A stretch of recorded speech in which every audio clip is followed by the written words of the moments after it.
रायगढ़ नाम का एक छोटा सा गांव था। रायगढ़ व आसपास के कई गांव में सरकार द्वारा सरकारी टॉयलेट बनाए जा रहे थे। गांव में सरकारी टॉयलेट बनाए जाने से गांव के काफी लोग बहुत खुश थे, लेकिन वहीं दूसरी ओर गांव में कुछ ऐसे भी लोग थे जो गांव में सरकारी टॉयलेट बनाए जाने से खुश नहीं थे। उन्हीं में से एक था केशवा। एक रोज गांव के कुछ लोग व मुखिया जी आपस में बैठकर बातें कर रहे होते हैं। अब तो जल्दी ही हमारे गांव में भी सरकारी टॉयलेट बन जाएगा। गांव में टॉयलेट बन जाने से अब हम लोगन का धोती उठाकर खेतों की ओर नहीं भागना पड़ेगा। सही कह रहे हो गगन भैया, गांव में टॉयलेट बन जाने से अब खेतों में साफ सफाई रहेगी। अरे ये क्या तुम सब लोगन ने सरकारी टॉयलेट लगा रखी है?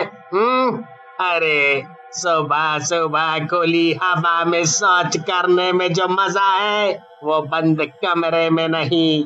मैं तो कहता हूँ सब लोगन को मिलकर ये सरकारी टॉयलेट बनने का काम रुकवा देना चाहिए। ओके सुबह भैया, हम लोगन को आपके जैसे सवेरे सवेरे धोती उठा के मूवी दिखाने का शौक नहीं है। हाँ सही कह रहे हो माखन भैया। अब कल सवेरे की ही बात कर लो। केशवा भैया अपनी धोती उठाए खेतों की ओर ऐसे भागे जा रहे थे जैसे उनकी ट्रेन छूट गई हो और जल्दी में लोटा तक ले जाना भूल गए थे। अरे सरकारी टॉयलेट में पानी, मग्गा, यहाँ तक कि हाथ धोने का भी साबुन मिलेगा, तो फिर हम लोग खेतों में शौच करने काहे जाएं? अरे भाई जरा ये तो सोचो कि एक ही टॉयलेट में हमारे गांव के मर्द और औरतें दोनों जाएंगे। अरे बंद टॉयलेट में गांव की औरतों के साथ किसी ने छेड़खानी कर दी तो लोग कर लो बात। अरे केशवा, गांव की औरतों की चिंता तो तू ना ही करे तो अच्छा है। अरे मुखिया जी, हम औरतें सवेरे 4 बजे उठकर जब खेतों में शौच के लिए जाती है ना, तो ये केशवा हम औरतों का पीछा करता है और हम औरतों को छेड़ता है। फिर सभी लोग केशवा का बहुत मजाक उड़ाते हैं और वहाँ से चले जाते हैं। अगली सुबह गगन अपनी पत्नी से कहता है, कजरी, ई बार गेहूं की खेती बहुत बढ़िया हुई है, इसीलिए हम शहर जाकर दुकानदार से गेहूं खरीदने की बात करके आते हैं। तो 4 दिन में वापस आ जाऊंगा, ठीक है? ऐसा कहकर गगन घर से शहर जाने को निकल जाता है। तभी कल्लू लाल की नजर गगन पर पड़ती है और वो जल्दी से जाकर केशव को बुला लाता है। कल्लू लाल, जल्दी से जाकर जग्गू को भी बुला ला और साथ में लाठी लाना ना भूलियो। आज इस गगन की वो हालत करेंगे कि कभी सपने में भी हमारा मजाक नहीं उड़ाएगा। और वो जल्दी से जाकर केशवा को बुला लाता है। फिर केशवा, जग्गू और कल्लू तीनों दोस्त मिलकर गगन को रास्ते में पकड़कर उसकी बहुत पिटाई लगाते हैं। केशवा और उसके दोस्त गगन को इतना पीटते हैं कि उसकी मौत हो जाती है। केशव भैया, ये गगन तो लागत है कि परलोक से धार गया, अब क्या करें हैं? अरे इससे पहले कोई आ जाए, इसे जल्दी से ठिकाने लगा देते हैं। सामने सरकारी टॉयलेट बन रहा है ना, जाकर उसी में गाड़ आते हैं इसे। बड़ा इस सरकारी टॉयलेट की तारीफ करता था ना, अब वहीं इसी की कब्र बना देते हैं। फिर केशवा, जग्गू और कल्लू लाल मिलकर गगन को बन रहे सरकारी टॉयलेट में गाड़ आते हैं। मरने के बाद गगन एक भूत बन जाता है और उसी टॉयलेट में कैद होकर रह जाता है। कुछ दिनों में गांव में सरकारी टॉयलेट भी बनकर तैयार हो जाता है।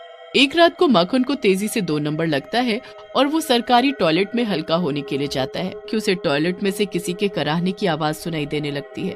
अरे भाई, कौन इतनी रात को हमारी फिरकी ले रहा है? अरे कौन है भैया? काहे रात को अजीब अजीब आवाज निकाल कर हमका डरा रहे हो?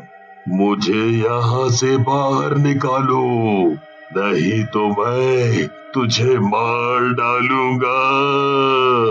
तभी माखन हड़बड़ाकर खड़ा होता है और अपनी धोती उठाकर वहाँ से भाग निकलता है। जब सुबह होती है तो सभी गांव के लोग उसी सरकारी टॉयलेट में शौच के लिए जाने लगते हैं। माखन टॉयलेट से हल्का होकर बाहर आता है और बोलता है, दिन के समय तो इस टॉयलेट में किसी के कराहने की आवाज नहीं आ रही, पर रात में ना जाने कहां से वो डरावना भूत इस टॉयलेट में आ गया था। रात वाली बात हमने किसी को बताई तो ये सब हमारा मजाक उड़ाएंगे। हाँ, इसीलिए अच्छा है कि हम अपना मुंह बंद रखें।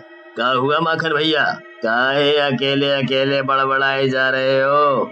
और सवेरे सवेरे कौन सा भूत देख लिया तुमने? तो तुमने हमारी बात सुन ली? अरे क्या बताएं जग्गू भैया, हमने रात को इसी सरकारी टॉयलेट में एक भूत को देखा था। अब अगर आप रात में हल्के होने के लिए यहाँ आओ ना तो जरा संभल कर रहना। तभी वहाँ मुखिया जी आते हैं और सभी गांव वालों को इकट्ठा करके कहते हैं, सरकार ने सभी गांव में सरकारी टॉयलेट बनवाए हैं ताकि हम लोग गांव को साफ रख सकें, और ये तभी होगा जब सब गांव वाले मिलकर गांव में गंदगी ना फैलाएं। इसीलिए हम सभी लोगों को सरकारी टॉयलेट का इस्तेमाल करना चाहिए। केशवा, कल्लूलाल और जग्गू, तुम तीनों इस बात का ध्यान रखना। अगर अब हमने तुम्हें खेतों में धोती उठाकर हल्का होते हुए देखा तो तुम तीनों की खैर नहीं। एक गगन था जो हर वक्त सरकारी टॉयलेट के गुण गाए रहता था, और अब आप मुखिया जी जो हम लोगन के पीछे ही पड़ गए हो। हमका खुले में करने में आनंद आता है, और कौन सुबह सुबह उठकर संडास जाने के लिए लाइन लगाए? हमारे लिए तो खेत ही बढ़िया है। उसी रात जग्गू को बहुत जोर से पेट में दर्द उठता है। लगता है आज कछु ज्यादा ही खाना खा लिया। अब खेतों में तो हल्का होने जा नहीं सकते। मुखिया जी ने खेतों में जाने की मनाही जो की है। चलो तो आज सरकारी टॉयलेट ही इस्तेमाल कर लेते हैं। हाँ। ऐसे बोलकर जग्गू टॉयलेट में हल्का होने के लिए जाता है। उसे अपने सामने भूत दिखाई देता है। मर गया रे।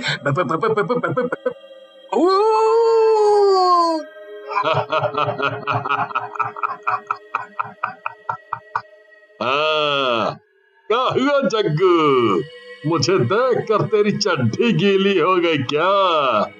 अरे गीली नहीं, पीली हो गई क्या? अरे अरे भूत भाई, हमका हल्का भारी कछु नहीं होना। बस हमको घर जाने दो। हमको कछु मत करो। हम तुम्हारे आगे हाथ जोड़ते हैं। पर भूत जग्गू की एक नहीं सुनता और उसे मार डालता है। अगली सुबह गांव वालों को टॉयलेट में जग्गू की लाश मिलती है।